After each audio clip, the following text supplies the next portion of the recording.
summer, where my spirit's free, no one's stopping me now. Hello, welcome back to another video. So on here we're going to be talking about some tandem tips and tricks and stuff like that, for keeping your speed going and stuff like that, and not dramatically losing speeds in corner. Now, before I get into it and show you the clips of what I mean, these are stuff what I've kind of picked up and kind of learned since I started drifting back on Forza MotorSport 3 in 2009. So a lot of these techniques may not work for you. It's just something what I've kind of built up over time. Now, to be able to do the stuff what I'm doing on your differential in your tune, you need to have that set to 0%. So the first thing I'm going to be talking about is course drifting. Now, what I mean by course drifting is when you are drifting your car, you just let off your throttle and you just course around the bend, like what you're seeing here on Maple Valley. Everything I'm doing here, I am dramatically over exaggerating it. I don't do it to this extent when I'm actually tandem drifting, but it kind of shows you what I mean by when I say course drifting. So what this allows me to do is when I have my differential set on 0%, when I let off the throttle, the car slowly loses its speed instead of dramatically losing its speed. So as you can see on these bends, I can just pin it into a corner, let off the acceleration, and the car will still basically course drift around that bend without having to use your brakes or your handbrake. And this allows you to really keep your speed going up. Also keep your speed roughly around the same marker, because like if you see on the first end of the track, I kept it between 60 and 70 mile an hour all the time, and on the back end of the track I keep it between 80, 90, even going up to 100 mile an hour. And this is all due to course drifting and allowing and just letting off the throttle and just basically letting the car free roll drift. This is a technique, it does take a long time to learn it, but like you see on this corner here, you've got a lot of benefits, because I hit that jump and I just let off the throttle, then just let the car basically just course around the bend on corners, and it really does help. And don't get me wrong, when you're drifting online and you're tandeming with people, it's completely different scene, so you may not be able to do this, so you have to let on and off your throttle all the time. But it's a big help in managing to keep your car at a constant speed all the time. So yeah, that's why my differentials are set at the 0. Now on this next scene, now on here, this is just an example of your cars and what cars you need to pick to tandem with, because everyone's got a different style of car. So what you're seeing me drift now you may not be able to get that car to drift like I can drift it. So it doesn't matter which car you prefer to use, you can still use this technique. But ideally you need a car what you can drift a long bend with, like what you're seeing with this GTR, how I just made that 2-3 bends in one hit. Now the reason why this helps is because if you've only got a car what you constantly have to switch in bends, it's going to make it a lot harder to tandem with, or a lot harder for other people to get on your door. So ideally you need a car where, if you're on a big track, where you can hit them bends in one drift instead of having to keep switching it up like you're seeing in these other cars now, where one car will hit that bend without a switch, can't hit both the bends without switching, where one car can hit a bend without switching but can't hit the other one. So this is down to car choice, and the only way you can find which car works best for you is by trying pretty much every single car in the game and seeing which one works the best. Or if you are tandeming with someone, is basically using the same car as what they're using, because if you've got a switch on that bend, it means they've also got a switch on that bend. Because for example, if I'm in my Nissan GTR and someone's in a Honda, they've got a switch on these bends, hit it in one go, where me and my GTR, I don't have to switch, so you can't really tandem like that. So 9 out of 10 times it does pay to have the same car as what the other person's drifting with, because then you can pretty much hit the switches and hit the points at exactly the same time. Whereas if you've got a car what can just demolish that corner in one hit like this BMW, but someone sat behind you and they've got a switch, then it kind of takes the purpose away from tandeming. So you've kind of got to look into it like that. Now, this is going to be completely controversial on what I'm going to say next, because when I say this to a lot of other people, they completely disagree with me and deny everything I'm saying. So personally, for me, to be extremely smooth and to be really good at tandem drifting, I recommend getting into points drifting first, because in points drifting, to get the maximum amount of points, you have got to be incredibly smooth with how you use your car on the line. You can't just keep switching it up and drive dirty. But so on points drifting, you've got to be incredibly smooth, and that helps bring it across to tandem drifting. So if you're struggling with tandeming at the moment, I recommend just trying a month at points drifting, and I can pretty much guarantee at the end of that month you will be so much smoother and you'll have so much more car control. Then you can bring them skills across to tandem drifting, if that makes any sense. Now, when it comes to tuning your car for tandem drifting, this is down to a feel, and you've got to get used to this. But personally, what I tend to do with my tandem drift cars is I like to use drag tires, because that's what I'm used to using, because that's what I points drift with. Now, regardless to what tires you use, you can still get the exact same effect what you get with drag tires. All you've got to do is just change your tire pressure. So it's like with drag tires, with my tandem cars with drag tires, this is like the tire pressure what I run. And if you use stocks or race tires or whatever, you might need to use 35 on front, 25 on rear, or 45 on front, 35 on rear. It doesn't really matter which tires you use, because you get the exact same effect. You just got to change your tire pressure to get that effect, so that's all. And everyone kind of doesn't understand this. And when it comes to your alignment, with me, when I'm tandeming, I like to use basically 0% camber, or as close to 0 degree camber, or as close to 0 degrees as you can possibly get it to be, because then you tend to find you've got a lot more control in the corners with this, and you've got a lot more control with your car, and it's not like tank slapping or anything like that. On certain cars like the Honda Civic, I've probably got about 1 to 1.5 degrees on front and about 0.5 degree on rear.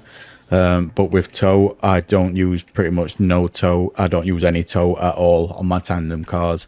And with my springs, I like to run it a little bit harder than normal. And like I said, on differential, it's anything with my tandem cars, it's anything from 70% to 100% on acceleration. But again, I've got 0% on deceleration. So that's all down to you. And same with my brakes, I run it like this, because if you look on my last video what I did, you'll understand why I run brakes like this. But you can still get the same effect without doing all this. Now, for this video, I'm going to be using my points drifting car to show you how to use the setups what I use. Only reason why I'm doing this is because with my points car, I can over exaggerate everything, so it's a lot more easier for you to see what I'm doing and everything like that. So I'll just quickly go through the tune what's on this, so you can see everything what's on here, so I can jump into it. But again, even with points car, I've still got a 0% diff on there, just so when you let off the throttle, your car doesn't dramatically slow down a lot. So which track can we go on? So we'll try and show you. So when you're learning the course drifting, I'd recommend going onto a track what's got a long straight before a bend. It can be any track you want, but I recommend it to have a long straight before the bend. Now I generally probably say Silverstone's your best one for the S bend, because you can go down that straight, just yank your e-brake, get your car to slide, and you don't have to worry about anything, and you can kind of coast. So I'll try and show you a way to get into it. Now, this may not work for everyone, and it's really hard for me to explain it to you, because when you've been doing it for as long as what I have, it is hard to explain it all. because it just kind of, sorry, I've got all this on because I've been doing racing. It's kind of hard to explain it all because it just kind of comes natural to me now because I've been doing it for that long. But it's like when I come up to here, I should be able to coast around this first section of this track. Let's get it going. So now I'm absolutely powering through that, then I just let off and just pretty much let it go around that corner itself. Now, for test trying, if you want to try doing what I'm doing, you could try using this car, what I'm using at the moment. I'll link the tuning setup for this car in the description, in the comment section below, so you can kind of use the same car as what I'm using to get the same sort of best way for it. So I know it's going to sound really daft, but when you're going, just try using your e-brake on a straight and just basically just trying to control your car just while you got your handbrake rammed. And when you start getting used to like the control and the feel of the car, don't go too quick into the corner at first, but what I recommend is like start going into the corner, yank your e-brake, get the back end out, then just let go and just see how far you can coast it. Then when you eventually make it round that bend, then move on to your next one. So let's do that again. We'll do it so I actually go around here. Like I said, I do apologise. It's very hard to try and explain this when I've been doing it for as long as I have, because it's just all kind of automatically. But if you watch when I go into this bend, how same with controller, and just kind of watch my inputs, you'll know what I mean by coursing. So I'll get going, like get go it all, so it slowly slows down.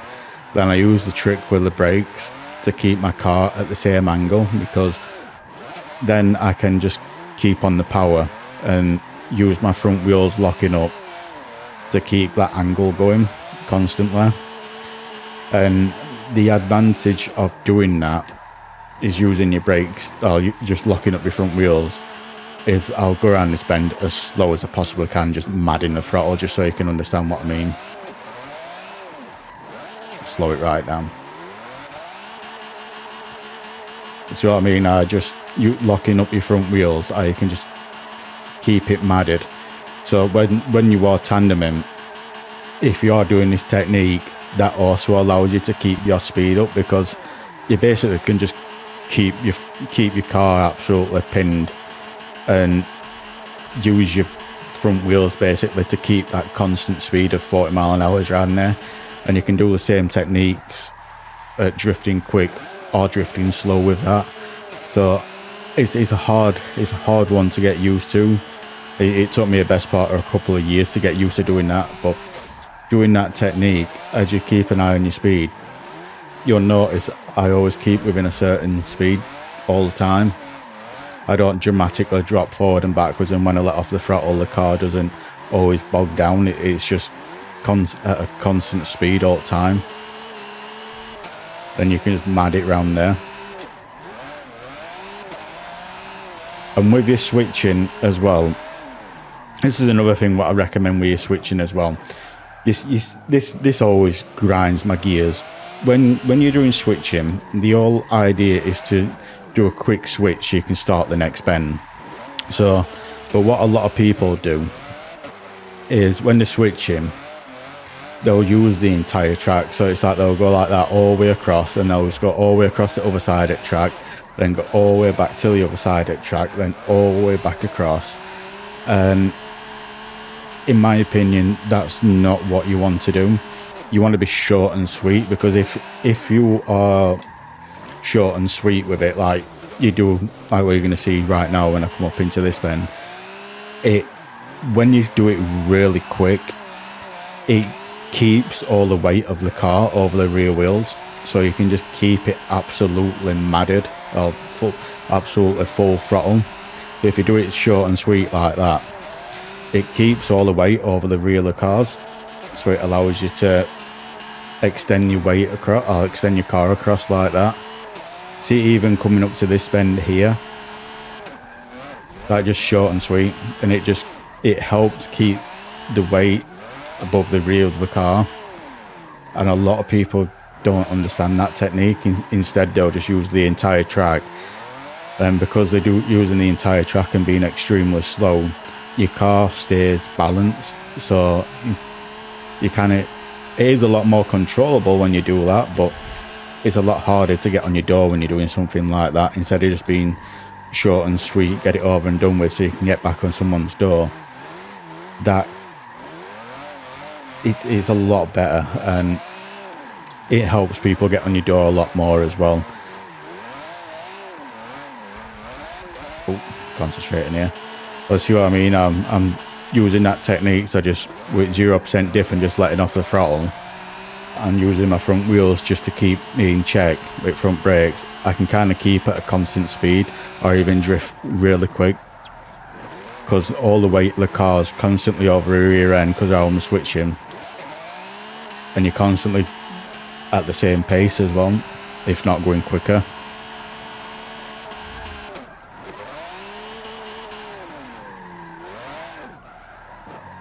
See what I mean?